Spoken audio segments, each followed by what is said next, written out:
प्यारे बच्चों नमस्कार। आज हम पतले लेंस से अपवर्तन के सूत्र को सिद्ध करेंगे। पतले लेंस से अपवर्तन।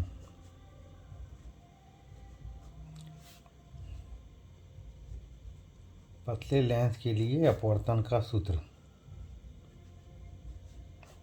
इस अपवर्तन के सूत्र को हम लेंस निर्माता सूत्र भी कहते हैं।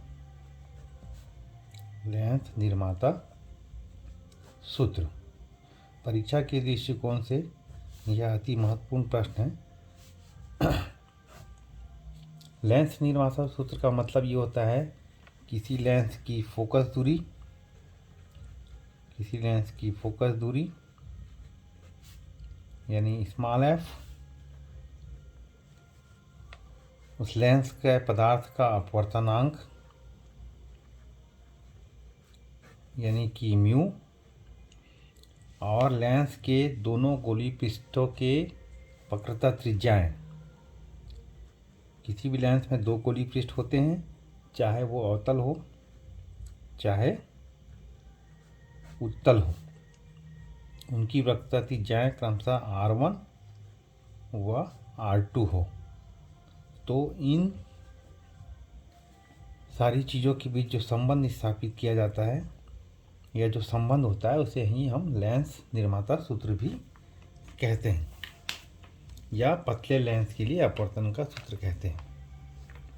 जैसा कि आप जानते हैं किसी भी सूत्र को सिद्ध करने के लिए सबसे पहले हमको जो है रेखा चित्र बनाना पड़ता है। तो हम मान लेते हैं कि हमारे पास कोई उत्तल लेंस है या अवतल लेंस है, दोनों में से कोई भी लेंस ले सकते हैं। मान लीजिए हमारे पास उत्तल लेंस है। उत्तल लेंस का आपको मालूम है, उत्तल लेंस में हम एक मुख्य अक्ष ले लेंगे इस प्रकार से। ये मान लीजिए हमारा मुख्य अक्ष है। उत्तल लेंस के बीचों बीच प्रकाशिक केंद्र होता है और इस उत्तल लेंस के दो पृष्ठ हम ले लेंगे। एक पृष्ठ AB पृष्ठ और दूसरा जो पृष्ठ ले लेंगे वो CD पृष्ठ। अब आप ये मान लीजिए कि उस उत्तल लेंस के बाईं ओर किसी जगह पर, मान लीजिए बिंदु O पर या इस जगह पर हमारी बिंदु आकार की कोई वस्तु रखी हुई है। तो इससे चलने वाली प्रकाश किरण जब लेंस के ऊपर आएगी तो इस प्रकार से आएगी और आपको मालूम है ये जब यहाँ से विरल माध्यम से सघन माध्यम में जाएगी, अगर ये वाला पृष्ठ नहीं होता CD पृष्ठ तो ये प्रकाश किरण अपवर्तन के पश्चात इस प्रकार से चली जाती और जहाँ पर जाती, जिस जगह पर ये अपना प्रतिबिंब बनाती है, यानी कि ऑप्टिकल सेंटर से सीधे जाने वाली सरल रेखा प्रकाश किरण और अपवर्तन के पश्चात जो प्रकाश किरण जहाँ पर मिलेंगे तो इस जगह पर उस वस्तु का प्रतिबिंब बनता है, यानी कि यहाँ पर हम I1 मान लेते हैं। अब चूँकि हमारे पास दो गोलीय पृष्ठ है, एक गोलीय पृष्ठ AB था जिसके लिए यहाँ पे एक बार अपवर्तन हुआ और ये जो है अपवर्तन के पश्चात यहाँ पे आके चली गई और यहाँ पे प्रतिबिंब बनाई। अब हमारे पास दूसरा पृष्ठ भी है, तो दूसरा पृष्ठ जो है CD पृष्ठ है। तो यहाँ पर सघन माध्यम से विरल माध्यम में प्रकाश किरण आएगी। तो इस पृष्ठ के लिए ये जो I1 प्रतिबिंब है, यही I1 प्रतिबिंब इस पृष्ठ के लिए वस्तु का कार्य करेगा। तो इसका जो प्रतिबिंब है इस प्रकार से यहाँ पर बनेगा, यानी कि जो अंतिम प्रतिबिंब है I इस जगह पर बन रहा है। आप जैसे जानते हैं कि यहाँ पर हमारी वस्तु रखी है, तो वस्तु से लेंस के बीच की जो दूरी होगी उस दूरी को हम U से दर्शाते हैं। और ये हमारा प्रतिबिंब है, दो प्रतिबिंब बन रहे हैं। एक पहले पृष्ठ से जो प्रतिबिंब बना I1, तो पहले पृष्ठ से जो प्रतिबिंब बना उसकी लेंस से दूरी को हम मान लेते हैं V1। इसको हमने मान लिया कि ये V1 है। और दूसरा हमारा प्रतिबिंब, अंतिम प्रतिबिंब जो बन रहा है, जो इस वस्तु के लिए बन रहा है दूसरे पृष्ठ के लिए, तो ये अंतिम प्रतिबिंब उसकी लेंस से दूरी जिसको हम मान लेते हैं ये प्रतिबिंब से दूरी, ये मान लीजिए ये है v। इस प्रकार से हम मान सकते हैं। अब आप जानते हैं, आपने पढ़ा होगा कि यदि कोई प्रकाश किरण, ये हमारा विरल माध्यम है और ये हमारा कांच जो है ये सघन माध्यम है। तो जब प्रकाश किरण विरल माध्यम से सघन माध्यम में आती है तो पहले पृष्ठ पर जहाँ पर ये वस्तु रखी है तो पहले पृष्ठ के लिए उसका प्रतिबिंब I1 पर बना है। तो हमने अपवर्तन का सूत्र पढ़ा होगा, आपको याद होगा अपवर्तन का सूत्र जब हम पढ़ रहे थे तो अपवर्तन के सूत्र से हम इस प्रकार से लिख सकते हैं। अपवर्तन के सूत्र से हम लिख सकते हैं μ2 अपान V1 माइनस μ1 अपान U। यहाँ पर आप याद रखेंगे कि जो μ2 है, यहाँ जो μ2 है वो μ2 जो है कांच के पदार्थ का अपवर्तनांक है, कांच के पदार्थ का अपवर्तनांक, और μ1 जो है वो हमारी वायु, जो पहला माध्यम है वो वायु का अपवर्तनांक है, वायु का अपवर्तनांक, क्योंकि प्रकाश किरण वायु से चल करके कांच पे जा रही है। तो अपवर्तन के सूत्र में जो हमारा जिस माध्यम में हम जा रहे हैं उसका अपवर्तनांक पहले लिखेंगे अपान V1, मतलब प्रतिबिंब पहले पृष्ठ AB के लिए, AB पृष्ठ के लिए, AB पृष्ठ के लिए हम ले रहे हैं अपवर्तन का सूत्र। तो दूसरा माध्यम μ2 था तो μ2 अपान V1 यानी कि ये प्रतिबिंब बन रहा है। अभी ये I वाली स्थिति को हम छोड़ देंगे तो μ2 अपान V1 माइनस μ1 अपान U, वस्तु की दूरी, बराबर दूसरे माध्यम का अपवर्तनांक मतलब μ2 माइनस μ1 पहले माध्यम का अपवर्तनांक बटे वक्रता त्रिज्या। तो दो हमारे गोली पृष्ठ हैं, एक गोली पृष्ठ है AB, तो AB पृष्ठ की जो वक्रता त्रिज्या है उसको हम मान लेते हैं R1, और CD पृष्ठ की वक्रता त्रिज्या है उसको हम मान लेते हैं R2। तो यहाँ पर हम क्योंकि पहले पृष्ठ AB के लिए ले रहे हैं तो AB पृष्ठ की वक्रता त्रिज्या कितनी R1, तो यहाँ हम लिख देंगे R1। तो यहाँ पर इसको हम नाम दे देंगे समीकरण नंबर 1। बिल्कुल ये जो चीज़ हमने किया है वही पुनः CD पृष्ठ के लिए करेंगे। CD पृष्ठ के लिए अपवर्तन के सूत्र से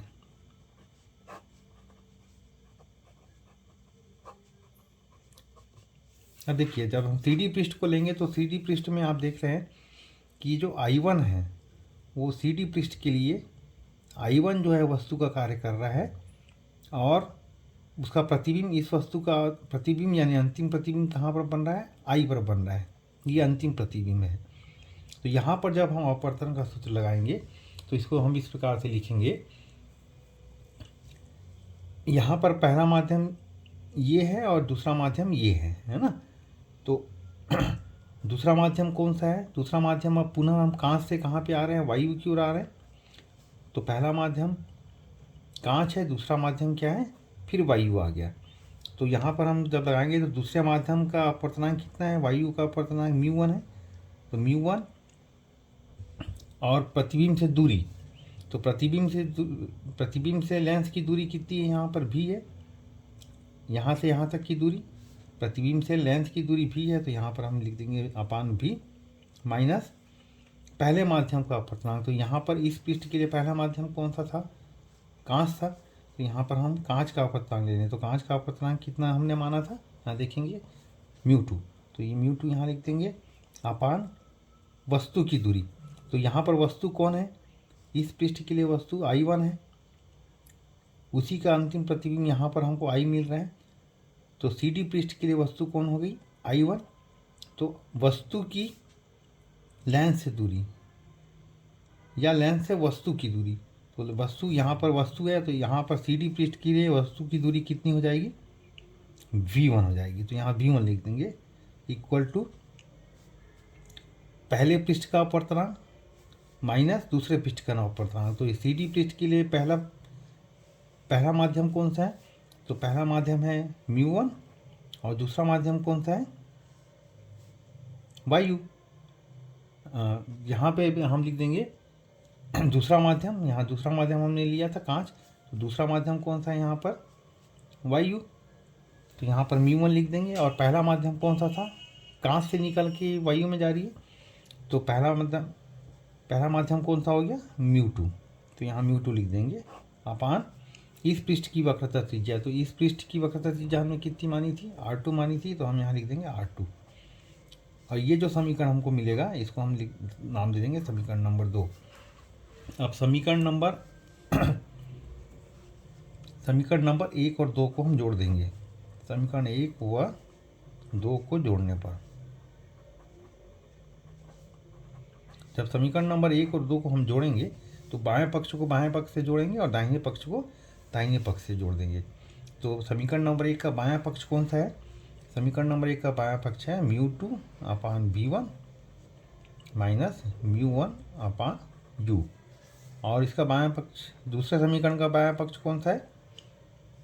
ये है μ1 अपान v माइनस μ2 अपान v1। तो बाएं पक्ष को बाएं पक्ष से जोड़ दिया, अब दाहिने पक्ष को दाहिने पक्ष से जोड़ देंगे। तो पहला समीकरण का दाहिना पक्ष कौन सा है?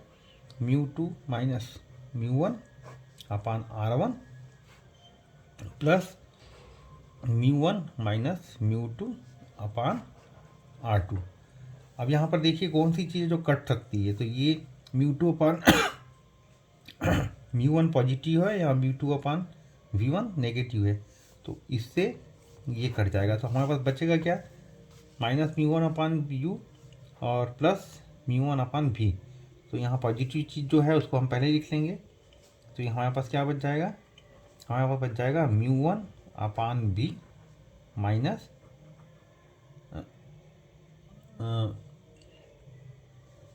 μ1 अपान u। इतनी चीज़ हमको लेफ्ट हैंड साइड में बच गई बराबर। अब यहाँ देखिए, यहाँ μ2 माइनस μ1 है और इसमें जुड़ा है μ1 माइनस μ2। तो अगर मेरे को μ2 माइनस μ1 को कॉमन लेना है तो इसको मैं क्या कर दूंगा? थोड़ा सा मैनिपुलेट कर दूंगा। कैसा मैनिपुलेट कर दूंगा? देखिए, ये μ2 माइनस μ1 है, इस अपान r1, इसको वैसी के वैसी रहने दिया। यहाँ पर मैं क्या दिमाग लगाऊंगा? यहाँ पर मैं क्या करूँगा? इसको ऐसे लिख दूंगा माइनस μ2 माइनस μ1। तो ऐसा करने से क्या फ़र्क पड़ा? देखिए, ये माइनस μ2 है तो ये माइनस μ2 है, और ये माइनस माइनस प्लस μ1 हो गया तो यहाँ प्लस μ1 है। तो अगर ऐसा लिखता हूँ तो कोई फ़र्क नहीं पड़ता। तो इस तरीके से मैंने ऐसा लिख दिया, तो नीचे में आ गया R2। अब देखिए, ये माइनस प्लस होके माइनस हो जाएगा, तो अब हम कैसे लिख सकते हैं इसको? μ1 upon v minus μ1 upon u is equal to μ2 minus μ1 upon r1। ये हो गया, और ये माइनस प्लस माइनस हो गया माइनस, और ये हो जाएगा μ2 माइनस μ1 अपान r2। अब यहाँ पर आप देखेंगे कि μ2 माइनस μ1 और μ2 माइनस μ1 दोनों टर्म में हैं। तो यहाँ इस पूरी चीज़ को मैं कॉमन ले लूँगा। तो कॉमन ले लूँगा तो क्या हो जाएगा? कॉमन ले लूँगा तो इस प्रकार से हो जाएगा। देखिए, ये μ1 अपान v है माइनस μ1 अपान u है लेफ्ट हैंड साइड में, और मैं क्या कर रहा हूँ?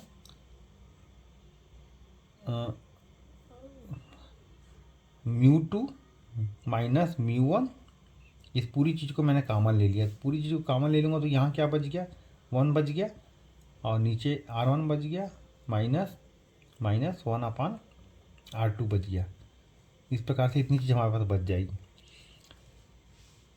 अब देखिए, एक काम अब हम और कर सकते हैं। क्या कर सकते हैं? देखिए, यहाँ μ1 है दोनों जगह, तो μ1 को अगर मैं कॉमन ले लूँगा तो इसको ऐसे लिख सकता हूँ μ1, यहाँ बच जाएगा 1 अपान v, और यहाँ बच जाएगा 1 अपान u। μ1 को कॉमन ले लिया और इस चीज़ को ऐसे ही रहने दिया μ2 माइनस μ1, और यहाँ पर 1/r1 माइनस 1/r2 बच जाएगा।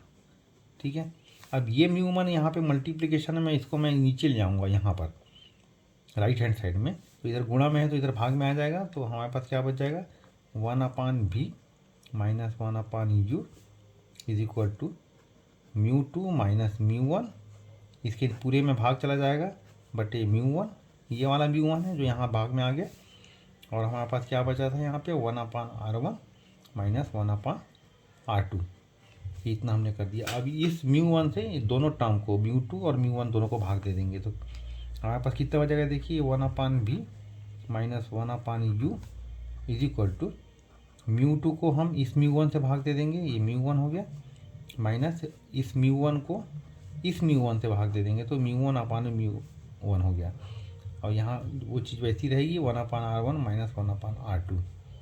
अब इस μ1 से ये μ1 एक बार में कट जाएगा, और हमारे पास क्या बच जाएगा, हमारे पास बच जाएगा 1/v minus 1/u is equal to μ2/μ1 minus 1, इतनी चीज़ हमारे पास बच जाएगी। और इधर गुणा में क्या रहेगा 1/r1 माइनस 1/r2। ठीक है, अब देखिए μ2/μ1 है, तो ये दूसरे माध्यम का अपर्तनांक है, ये पहले माध्यम का अपर्तनांक है, तो वायु का लेंस के सापेक्ष अपर्तनांक है ना। तो इसको हम ऐसे भी लिख सकते हैं μ2/μ1 जो है ये माध्यम का लेंस के सापेक्ष अपर्तनांक है, तो इसको हम म्यू लिख सकते हैं। ठीक है, तो ये पूरी चीज़ म्यू में कन्वर्ट हो जाएगी, तो हमारे पास क्या बच जाएगा, हमारे पास बच जाएगा 1/v minus 1/u is equal to mu minus 1, और यहाँ बच जाएगा 1/r1 माइनस 1/r2। अब देखिए यहाँ पर ये जो v है वो लेंस से अंतिम प्रतिबिंब की दूरी है, और ये u है लेंस से ऑब्जेक्ट की दूरी है। अब आप ये मान लीजिए हमारा ऑब्जेक्ट जो है, यहाँ डायग्राम में आप देखेंगे, मान लीजिए ये जो हमारा ऑब्जेक्ट रखा है जो लेंस से u दूरी पर है, मान लीजिए ये ऑब्जेक्ट अनंत पर रखा होता, मान लीजिए ये ऑब्जेक्ट जो है इस लेंस से अनंत पर कहीं पर रखा होता, तो ऐसी स्थिति में हम u को अनंत लिख सकते थे। ठीक है, और जब कोई वस्तु अनंत पे होती है तो उसका प्रतिबिंब कहाँ पे बनता है आपको मालूम है, उत्तल लेंस के सामने अगर कोई वस्तु अनंत पर रखी हुई है तो उसका प्रतिबिंब दूसरी ओर कहाँ पे बनेगा, फोकस पर बनेगा। आपने कई बार पढ़ा होगा, मैंने आपको बताया भी था, यदि कोई लेंस है उसके सामने कोई वस्तु रखी है, अनंत पर रखी है, तो अनंत पर वस्तु अगर रखी होती है तो उसका प्रतिबिंब कहाँ पे बनता है, उसका प्रतिबिंब फोकस पे बनता है। ठीक है, तो वस्तु अनंत पे रखी मतलब u बराबर अनंत हो गया, और प्रतिबिंब फोकस पे बनता है, इसका मतलब क्या हुआ, यहाँ से यहाँ की दूरी प्रतिबिंब फोकस पर बन रहा है, मतलब लेंस से प्रतिबिंब की दूरी यानी कि v का मान किसके बराबर हो जाएगा, चूँकि फोकस पर बन रहा है इसलिए v का मान किसके बराबर हो जाएगा, फोकस दूरी के बराबर हो जाएगा। क्लियर है, तो यहाँ पर हम ये दोनों अगर मान रख दें, यानी कि यदि वस्तु अनंत पर हो, यदि वस्तु अनंत पर हो तो प्रतिबिंब कहाँ बनेगा, अंतिम प्रतिबिंब फोकस पर बनेगा, फोकस पर बनेगा। इसका मतलब क्या हुआ, मैंने जो आपको अभी समझाया था कि लेंस वस्तु अनंत पर है, मतलब जो u है लेंस से वस्तु की दूरी अनंत हो गई, तो प्रतिबिंब की दूरी कितनी हो गई, प्रतिबिंब फोकस पर बन रहा है तो प्रतिबिंब की दूरी किसके बराबर हो जाएगी, फोकस दूरी के बराबर हो जाएगी। तो ये दोनों मान अगर हम यहाँ पे रख दें इस समीकरण में, ठीक है, तो 1/v की जगह हम क्या रख देंगे, v की जगह हम रख देंगे स्मॉल f, और u की जगह क्या रख देंगे हम अनंत, और यहाँ रख देंगे म्यू माइनस 1, ये वैसी का वैसी रहेगा, और यहाँ पे क्या हो जाएगा 1/r1 माइनस 1/r2। इस प्रकार से हम इसको रख देंगे, तो 1/∞ को हम 0 मान सकते हैं, वो चीज़ ख़त्म हो जाएगी, तो हमारे पास क्या बच जाएगा, यहाँ पर 1/∞ का मतलब हम इसको 0 मान लेंगे तो ये ख़त्म हो जाएगा, तो हमारे पास केवल क्या बच जाएगा 1/f equal to mu minus 1 और 1/r1 माइनस 1/r2। तो यहाँ पे आप देखेंगे हमारे पास क्या पद गया, लेंस की फोकस दूरी, हमारा लेंस का अपवर्तनांक वायु के सापेक्ष, और ये दोनों गोली पृष्ठ, दोनों वक्री पृष्ठ की वक्रता त्रिज्या है। R1 जो है AB वक्री पृष्ठ की गोली पृष्ठ की वक्रता त्रिज्या है और R2 CD वक्री पृष्ठ की वक्रता त्रिज्या है। तो ये चीज़ हमको यहाँ पे मिल जाएगी और ये जो हमको सूत्र मिलता है इसी को हम बोलते हैं लेंस निर्माता सूत्र। इसी सूत्र को 1/f बराबर mu minus 1 into 1/r1 minus 1/r2, इसी को लेंस निर्माता सूत्र कहा जाता है, या पतले लेंस के लिए अपवर्तन का सूत्र कहा जाता है। लेंस निर्माता सूत्र या पतले लेंस के लिए अपवर्तन का सूत्र।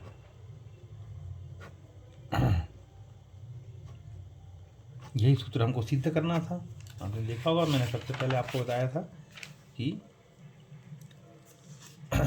जो सूत्र सिद्ध करना है, हालांकि मैंने लिखा नहीं है लेकिन आप समझ गए होंगे। ये जो सूत्र है 1/f equal to mu minus 1 into 1/r1 minus 1/r2, ये वार्षिक परीक्षा के दृष्टिकोण से भी महत्वपूर्ण प्रश्न है, इसको आप कर सकते हैं। अब यहाँ पे एक चीज़ देखिए, ये जो आपको चीज़ मिल रही है यहाँ पर, अगर इसको हम 3 नंबर समीकरण मान लें और इसको 4 नंबर समीकरण मान लें, तो इसमें बाएं दाहिने पक्ष दोनों के बराबर हैं, दोनों के दाहिने पक्ष बराबर हैं, इसलिए बायां पक्ष बराबर होगा, इसलिए इसको हम बाएं पक्ष को बराबर लिखेंगे तो 1/f equal to 1/v minus 1/u कहते हैं। ये बायां पक्ष, इसका बायां पक्ष, दोनों बराबर हो गए। तो ये सूत्र आपको मालूम है किस चीज़ का सूत्र है, ये जो सूत्र है बताइए किसका सूत्र है। इसी को तो लेंस फार्मूला कहा जाता है, जैसे मिरर फार्मूला होता है वैसे ये लेंस फार्मूला है। तो ये लेंस सूत्र है। तो लेंस सूत्र हमको कहाँ से मिला, इस सूत्र से प्राप्त हुआ और इस सूत्र से मिला करके मिला, है ना। तो इस सूत्र से ये सूत्र मिल रहा है हमको 1/f equal to 1/v minus 1/u। इसीलिए इस सूत्र को 1/f equal to mu minus 1 into 1/r1 minus 1/r2, मतलब समीकरण 4 को हम लेंस निर्माता सूत्र भी कहते हैं। उम्मीद है आपको ये महत्वपूर्ण जो चीज़ मैंने आपको बताई, लेंस निर्माता सूत्र या पतले लेंस से अपवर्तन, आपको समझ में आ गया होगा। बहुत बहुत धन्यवाद।